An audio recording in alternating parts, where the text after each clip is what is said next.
Thank you, Mr. Speaker. It's unfortunate that we're here once again talking about repealing the Affordable Care Act, a bill that passed almost 2 years ago and, as we all know, was recently upheld by the United States Supreme Court. We should be focusing on jobs and the economy. The repeal bill we're about to vote on isn't going to go anywhere, and we all know that. It won't pass the Senate and it won't be signed into law. We could be doing real things to help Americans in the economy right now, but instead, here we are for the 31st time voting on the same thing. So instead of repeal, let's talk about the benefits to Americans as the Affordable Care Act is implemented. Because it will result in more people having access to health care, the Affordable Care Act will change the lives of millions of people. It will prevent more of the heart-wrenching stories, like those we all hear about the consequences of lack of access to health care. I know someone whose life would have been changed by the Affordable Care Act. Bob in Oregon lost his job, and because he lost his job, he lost his health insurance. So he got onto COBRA, and he had that expensive option for a while, but at least it gave him coverage. But then his COBRA ran out for him, just as it does for so many other people, and he was forced to live without health insurance. It was quite a risk that he had to take, and it didn't work out so well for him. Like many people without insurance, he had medical troubles, but he put off treatment, hoping for the best.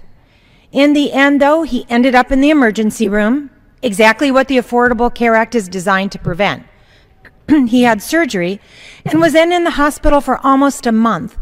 Because of the sky-high medical bills, he almost lost his home.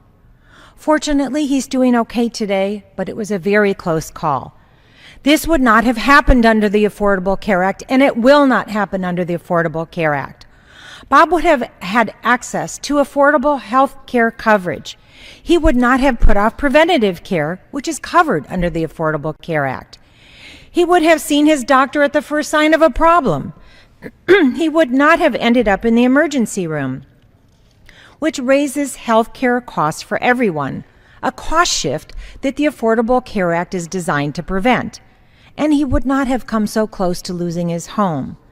The benefits of the Affordable Care Act are undeniable. Already in my home state of Oregon, 43,000 young people have taken advantage of the opportunity to stay on their parents' health plans. Children can't be denied insurance because of pre-existing conditions. 54 million Americans now receive free preventative care, and that's just after 2 years. There are more and more benefits that will be implemented over the next several years. Insurers will no longer be able to discriminate against women.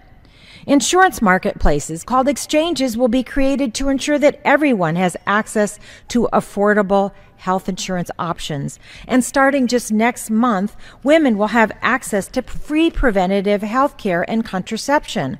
All of these are put into place, and as they are, more people will see how the Affordable Care Act positively affects their health and their wallets. Repealing the Affordable Care Act has no benefits. In fact, doing so would take away every single benefit I just mentioned and more.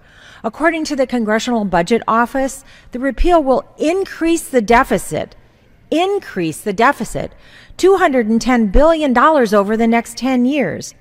We can all agree that such an increase is unacceptable and fiscally irresponsible.